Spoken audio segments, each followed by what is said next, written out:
YouTube channel देखने वाले सभी दर्शकों को भी जयवीर ढियोड़ा की ओर से राम राम और नमस्ते। आप सभी को पता है कि भाई कुरुक्षेत्र में जो गीता जयंती महोत्सव चला हुआ और यहाँ पर हर तरीके की हर स्टेट की जो है प्रदर्शनी आपको देखने को मिल रही है। पीछे हमारे देख सकते हो भाई बिल्कुल वर्दी में और जो सारंगी वादक हैं इनसे पूछेंगे भाई कितने दिन से ये बजा रहे हैं, क्योंकि आजकल के जो युवा हैं उनको तो पता ही नहीं होता और गाने बजाने का, क्योंकि आजकल का युवा भाई डीजे का शौकीन है। जो पहले होते थे ब्याह शादियों में होती थी इस तरीके से गाना बजाना होता है, लेकिन फिलहाल इनसे हम पूछेंगे भाई किस तरीके से पूरा सिस्टम है। तो कैमरामैन तक थोड़ा सा नजदीक आ जाए। राम राम जी। राम राम जी, राम राम। अच्छा जी, क्या नाम है जी आपका? नाम मेरा रामनाथ। रामनाथ, कहाँ से? गांव किठाना, किठाना, जिला कत्थल। अच्छा जी, रामनाथ चौहान। चौहान। अच्छा जी, कितने दिन से बजा रहे हो आप? ये हमारे बुजुर्ग बडेरुआ परंपरा चल आन लग रही है। दादे परदादे बजावा, 40 साल से मैं बजाऊं। अच्छा, मतलब परिवार का ये सिस्टम? हाँ, हमारा तो दादा लाई धंधा जी। अच्छा, आगे भी सिखाया आपने किसी आपके बच्चा ने लाए रहे सिखाने जी। अच्छा, कोशिश कर रहे हैं। सीख लेंगे। हाँ जी, देखो भी गवर्नमेंट की सहायता है, कोशिश कर रहे हैं। अच्छा, यहाँ पे कितने दिन से आप मतलब दिखा? यहाँ से जी उस दिन से शुरू है। अच्छा, 7 तारीख से 24 तारीख लग पलटी वाइज चल रही, नंबर वाइज। अच्छा जी, हाँ जी, सारंगी वादक। हाँ। क्या बोलते हैं इसको? सारंगी बोलते हैं? सारंगी वादक। अच्छा, थोड़ा बजा के दिखाओगे कुछ? जरूर सुनावांगे जी। कटमा जारी तेरे भवन के बढ़िया बना सवाना, एक मिनट गाड़ ले मना तेरे नाम की माना।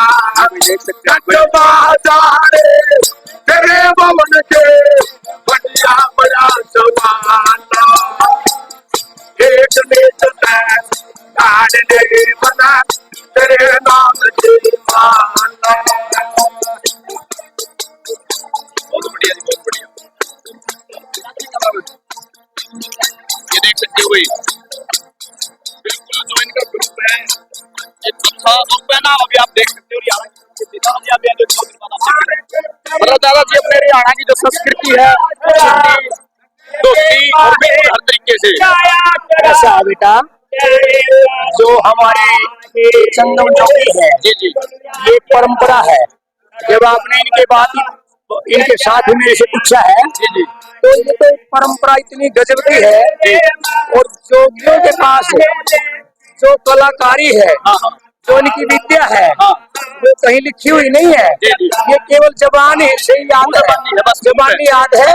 अगले बेटे पोते दादा जो भी सिखाते आए हैं ना तो ऐसे सिखाते रहेंगे। तो बहुत अच्छे लगते हैं। देखो कितना अच्छा बजा रहे हैं। और ये गीता जयंती महोत्सव पे मैं तो इन संगम जोगियों को, बाधा जोगियों को बधाई देता हूँ। ये किठाना की पार्टी है। जैसे दादाजी बात कर ले आजकल के जो युवा है की पार्टी है। अच्छा दड़ौदा बहुत अच्छे मतलब ऐतिहासिक गांव है जी।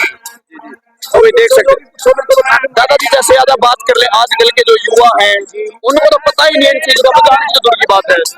युवाओं को तो पगड़ी और धोती की इज्जत का ही नहीं पता। धोती क्यों बांधी जाती है और पगड़ी क्यों? यही तो यानी एक हमारा हरियाणा का नहीं, भारतवर्ष की जो संस्कृति है उस संस्कृति का सबसे अच्छा यदि पहनावा है वो पगड़ी है और धोती है। और धोती का अर्थ होता था जो चरित्रवान होते थे ना, धोती का अर्थ है चरित्रवान व्यक्ति ही धोती बांध सकता था और पगड़ी इज्जतदार व्यक्ति बांध सकता था। ये हमारे हरियाणा की नहीं भारतवर्ष की परंपरा है। और 5,500 वर्षों से गीता जयंती मनाई जा रही है।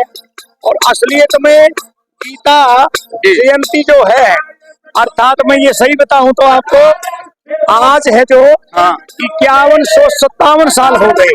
जी जी 5157 साल गीता का उपदेश दिया भगवान श्री कृष्ण जी ने धर्म क्षेत्र कुरुक्षेत्र में।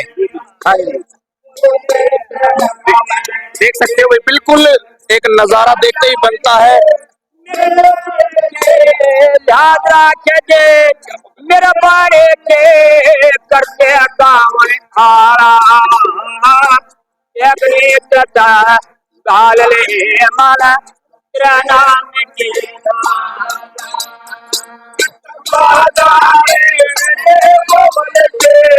बढ़िया बड़ा जवाना एक नेता गाड़ ले मन तेरे नाम के माला।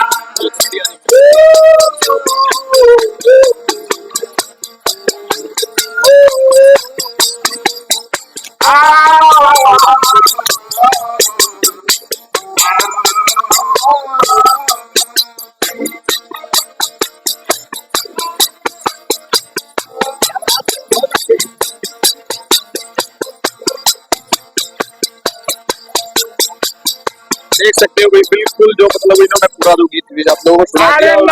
और भी ताऊ देख रहे पीछे। ओ बोलिया लख में चंदे, ओ ठनो बोलिया छोटे आप मगन में छनन होते आवे देवे तेरे भवन में। ये देख सकते हो भाई, गीता जयंती महोत्सव भाई इतनी अच्छी जो यहाँ पर देखने को मिलती है। राम ने बेच भजन में कर दिया चंदन राम का एक नीत गाड़ ले मन तेरे नाम के माला। कदमा गाड़े तेरा मन के बटिया बड़ा सुहाना। एक नीत गाड़ ले मन तेरे नाम के माला।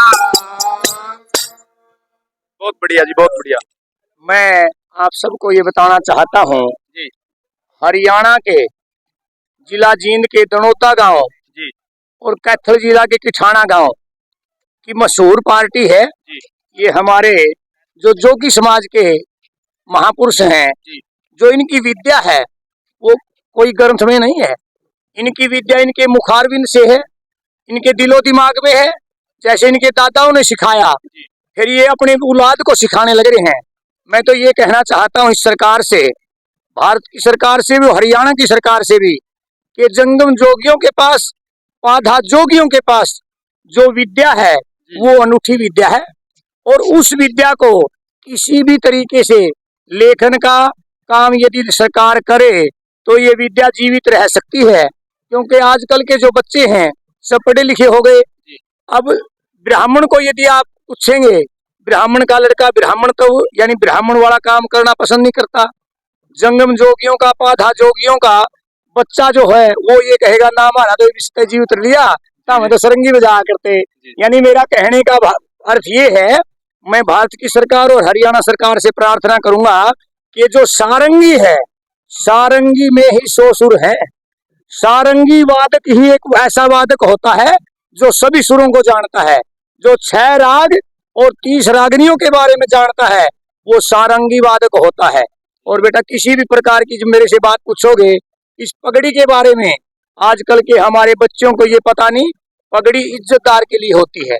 और जो धोती है, जो लंगोटी का सच्चा हो, अर्थात पराई औरत को बड़ी को माँ, छोटी को बेटी, अपनी आयु को बहन के समान समझे, वो व्यक्ति धोती बांध सकते थे।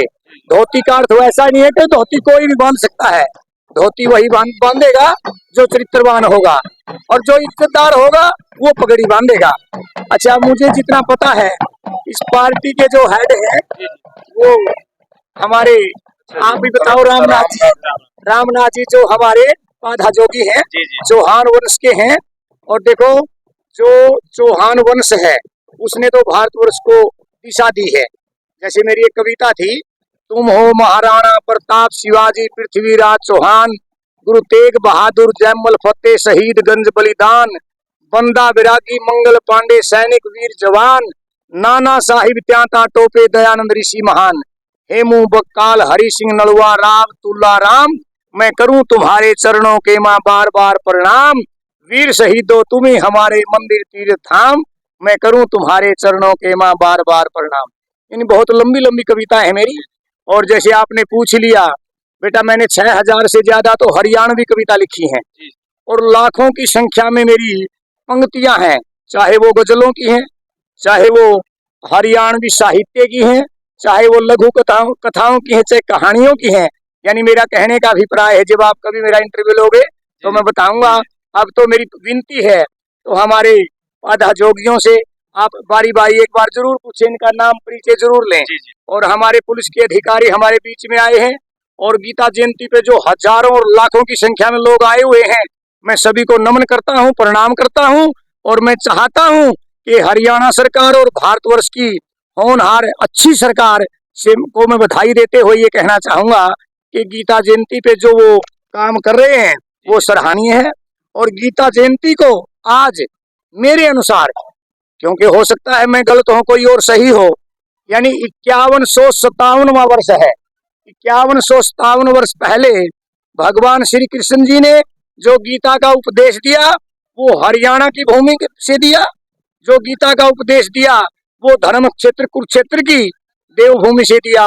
और धर्म क्षेत्र कुरुक्षेत्र की देवभूमि में, धर्म क्षेत्र कुरुक्षेत्र की पावन देवभूमि में जो पैदा होता है, क्योंकि देह धरती में इस संसार को बताना चाहता हूँ, धरती पूरे संसार में है, 8 अरब के करीब नर नारी यहाँ पैदा हुए हैं और प्राणियों की तो संख्या अलग है।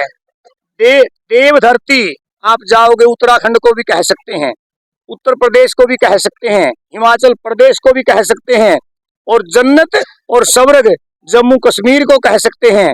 पर बेटे आपको भी मैं बताना चाहता हूँ, आम लोगों को पता नहीं है, मैं ये बताना चाहता हूँ यदि देह धरती कहीं है तो पूरे विश्व में, पूरे संसार में, पूरे ब्रह्मांड में वो एक ही जगह है, धर्म क्षेत्र कुरुक्षेत्र। धर्म क्षेत्र कुरुक्षेत्र 28 कोस की परिधि में है। 28 कोस की परिधि में जहाँ पे धरती ने देह को धारण किया, परम पिता परमात्मा का इतिहास में बताता हूँ और एक ही लाइन में बता दूं, जहाँ पे धरती ने पुत्र पैदा करने की बात सोची और लोग बोलते हैं उसको भौमासुर भी कह देते हैं, समझ गए ना। तो धरती माता ने जहाँ पे देह धारण की थी, जहाँ पे मृतक के फूल नहीं उठाए जाते, कई लोग ये मान लेते हैं उनका भ्रम आज ही टूट जाना चाहिए कि श्री कृष्ण भगवान ने यहाँ पे युद्ध इसलिए करवाया था उसके बाद देह धरती है, नहीं।